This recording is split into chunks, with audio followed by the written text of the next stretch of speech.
And welcome back to Let's Play Mega Man X2. This time around we'll be heading on to Morph Moth stage. Morph Moth stage is fairly easy, although it's one of the longer stages the game has to offer. Really, it's more of an annoying stage than a particularly difficult one. There aren't really any instant death traps, and the enemies are mostly just to get in your way rather than to provide a legitimate threat. Now, there is one upgrade coming up that I forget how you get. You wall kick up there and you can find a hard upgrade, but I totally forgot how to get it. However, since we're doing item collection later anyways, it doesn't really matter. Now I just realized that I skipped an important power-up. This is why the spin wheel is so important. There is a way you're supposed to know how that's there, but we'll see that later. Now, this upgrade is the armor upgrade. And this introduces a mechanic that also became a mainstay of the series. Dr. Light explained that when you take damage, the energy gauge for this armor fills up, and when it goes all the way to full, as X will demo here, you can do the powerful Giga Crush attack. Really, the Giga Crush is only useful for one instance in the game. Other than that, I never use it.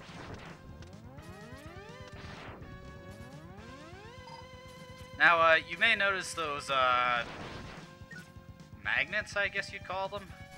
Whatever the case, they mess with the gravity and affect your jumps. Namely, they'll usually make you jump higher, but sometimes they can reverse and push you down. Though this doesn't happen nearly as often. Now, here's the first of two mini-bosses you will fight in this stage, and they're exactly the same. But this one's slightly different in that there isn't a magnet pulling at you. The later one has a magnet pulling, which makes him a bit more annoying as his jumps are wonky with moon physics. Now, to beat this guy, you just have to charge up your shots and do light bunny hops to hit him. I was jumping too high and my charge shots kept hitting him in the head. Once you do that, the bug pops out and you can just pelt it with charge shots.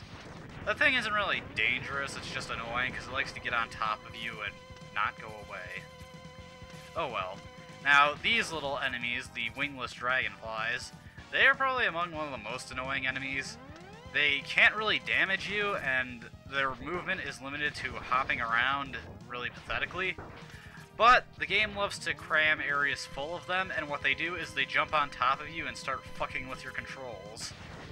Things they'll cause you to do is they'll cause you to jump around like an idiot, cause you to dash around like an idiot, or randomly fire off your buster.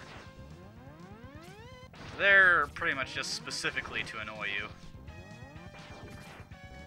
Now, if you saw those fish wheel type enemies with the helmets on them, if you don't kill them fast enough, they'll actually get their parts back and basically fully heal themselves. Fully charged shots take them out instantly, and if you're quick enough, you can just kill them with regular pellets. Now, this fight is slightly more annoying than the last one, because as I mentioned before, this guy has his jump affected by the magnet pulling. But more than that is that the bug does not stick around for nearly as long when you destroy his armor.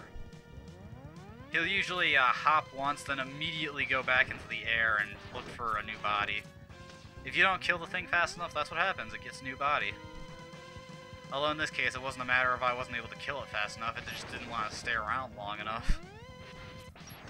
It can occasionally stay around longer, but this one rarely does. I almost messed this up and have to go with another round with the armor because I fired that first charge shot the wrong way, but it all worked out. Anywho, one last long haul of these dragonfly enemies. Now, I'm prepping myself for something coming up here. If you're quick, you can kill this guy before he shoots you, but I wasn't able to do it. Oh well, at least he gave me a full heal. Although I didn't really need it, because Morph Moth is one of the easier You know, I've been saying that about a lot of the Mavericks. I guess the bottom line is that X2 has a lot of easy Mavericks. Now, Morph Moth is notable in that he is a boss that has two forms that are completely unique. His first form, he is in his cocoon, and he just throws trash around at you. His second attack is running across the ground, stirring up even more crap. This is only notable because he's invincible during it. This is easily his most annoying attack. Fires a bunch of shit around the room, and for the longest time I thought it was impossible to dodge because I didn't know about dash wall kicking. But it is possible to dodge, it's just I got hit there because it's really random about how long he's going to do it. Sometimes he just stops after one pass.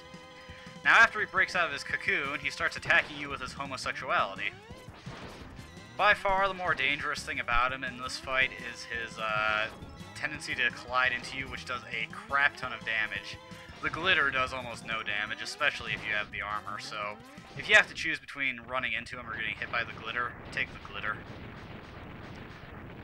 I actually had to do a fair number of reattempts on this stage, like 5 or 6, because I kept getting overconfident and dashing right into him, and his collision damage really hurts. But otherwise, Morph Moth is an easy boss. Really, the way it's been working out, I've been saving the tougher Mavericks for last. Although, once again, this is not the case because the next Maverick that we're taking on, Crystal Snail, is again a really easy Maverick. When I first played X2, I thought it was harder than X1, but upon repeated playthroughs, up until the final stages, it's actually relatively easy. Now, there's a hard upgrade in this level that you can get near the start, but it is easily one of the most annoying upgrades to get in the game, so I'm saving it for when I do item collection at the end. Now, there's another X-Hunter in this stage, and we'll be seeing him when we get to his room. To get to him, you need to take the ride armor. To get the ride armor to where the X-Hunter room is, you just jump it up here, and you break these blocks. Now, if you break all the blocks, there's a health thing you can get if you got damaged on the way and you don't feel confident. But I don't need it, and if I fall here, the ride armor disappears and I can't use it to get up to the boss, so I leave the blocks behind in case I fall. Now, our next X-Hunter here is Agile.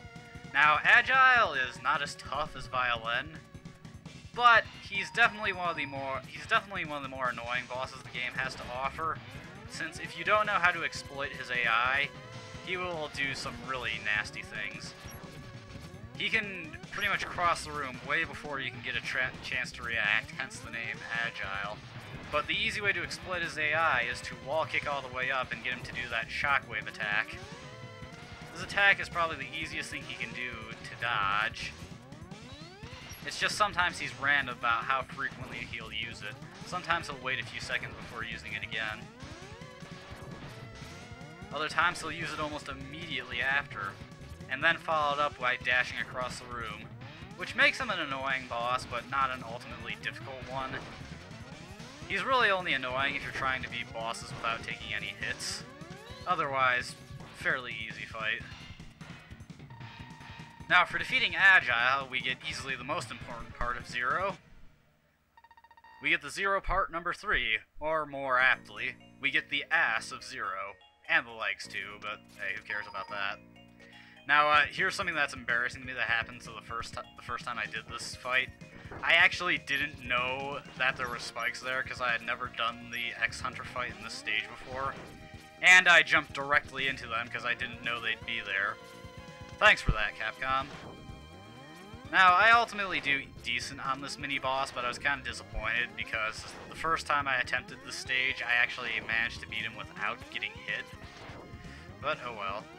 Now, it's really random, but usually he'll toss out a second laser thing to attack you, but in all the attempts of this level, he didn't do that. Weird. Because I've been seeing a lot of attacks that bosses have never done for me before in this Let's Play, yet attacks that I am used to, I just don't see. It's weird. Now, dropping down that pit, we'll find another armor upgrade for X. This one is the helmet upgrade. Dr. Light takes a very roundabout way of saying this upgrade lets you find secrets. And yeah, this is basically how they intend for you to find all the obscure secrets in this game. The helmet sends out a sort of guiding light to find any secrets. Like that one right there would lead you to a hole in the ceiling that would allow you to get to a 1-up. Since I don't need any 1-ups, I won't be using it. Plus, since I already know where all the secrets are, the helmet is basically useless and I'm just getting it for completionist's sake. The bats are fairly annoying in this area, in this level, and this area is probably where they're at their most annoying because they like to crowd you, and it's very difficult to get through this without accidentally walking into one of them, or fucking up your shots and just colliding into one of them. And that was kind of bullshit there. It wasn't even completely off screen and it just respawned. Anyways, we're closing in on the end of this level. Already at the boss. So if I didn't have to take that detour on fighting Agile, this would be a really short level. Now, Crystal Snail is a pretty easy maverick, it's just he's kind of annoying. He's got 3 attacks, 2 of which you'll see at the beginning, and 1 after you get him down to like 1/4 of his health. The first thing he'll do is he'll fly up and try to crash into you. Now, there's a lot of prep time before he does this, and I swear this only happens in the X collection. I remember him being much faster when I played this on an emulator. Now, his other attack is firing these globs of crystal at you, which crystallize X. To get out of the crystal, you just have to slam on the buttons. Now, until I realized the easy way of dodging this, I was never able to dodge those. But really, it just comes down to wall kicking as soon as he's about to fire. Then you can easily jump between the globs. You see, the bottom one fires way faster than the others, so you're bound to get hit by that one first if you get hit at all. But now that I've basically got this fight down pat, it's basically just an annoyance. Because I just have to wait for this guy whenever he goes into the air. So, yeah.